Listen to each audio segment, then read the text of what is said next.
एक बार एक किसान हर समय आने वाले आंधी तूफान, ओलावृष्टि, तेज धूप इत्यादि से परेशान हो गया, क्योंकि कभी कभी फसल ज़्यादा खराब हो जाती थी। इसलिए वह परेशान होकर ईश्वर से शिकायत करने लगा। किसान बोला, आप ईश्वर हैं, लेकिन फसल को कब क्या चाहिए इसकी जानकारी आपको नहीं है। जिसकी ज़रूरत भी नहीं होती है वह भी आप देते रहते हैं। इसलिए मैं आपसे विनती करता हूँ कि आप मुझे एक मौका दीजिए, मेरे कहे अनुसार मौसम कीजिए, फिर हम सब किसान अन्न के भंडार भर देंगे। किसान की बात सुनकर ईश्वर मुस्कुराए और बोले, ठीक है, आज से तुम्हारे अनुसार मौसम रखूंगा।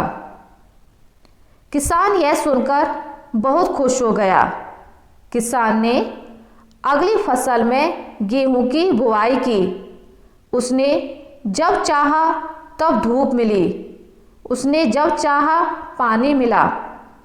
पानी की तो उसने बिल्कुल भी कमी नहीं आने दी।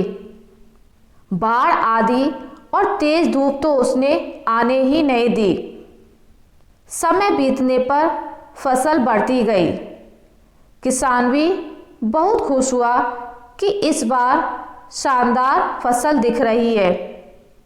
किसान ने मन ही मन सोचा कि ईश्वर को अब पता चलेगा कि अच्छी फसल के लिए क्या क्या जरूरी होता है। फालतू में ही किसानों को परेशान करते रहते हैं। किसान जब फसल काटने के लिए खेत पर पहुंचा तो गेहूं के पौधे की बालियों को हाथ लगाया तो उसके पैरों तले जमीन खिसक गई। उसने देखा कि किसी भी पौधे की बालियों में एक भी दाना नहीं था।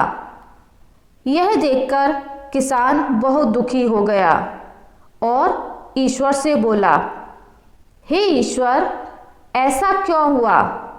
क्योंकि मैंने तो सब कुछ सही किया और सही समय पर किया।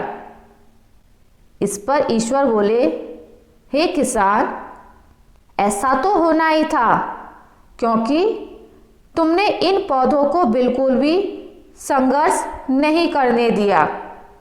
इन्हें ना तो तेज धूप में तपने दिया, ना ही आंधी का सामना करने दिया।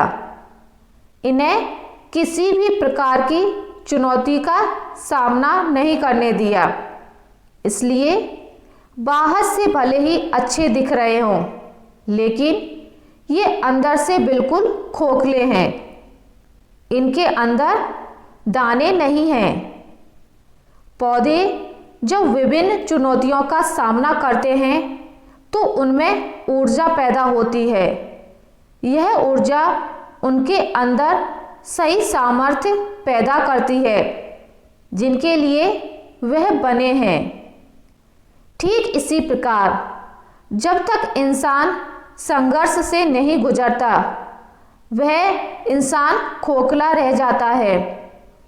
जीवन की चुनौतियां ही उसके लिए उन्नति के नए रास्ते खोल देती हैं और इंसान को मजबूत और प्रतिभाशाली बनाती हैं। इसलिए आपके भी जीवन में मुसीबतें या चुनौतियां आएं तो घबराना मत। यह आपको बिखेरने के लिए नहीं बल्कि निखारने के लिए आई हैं।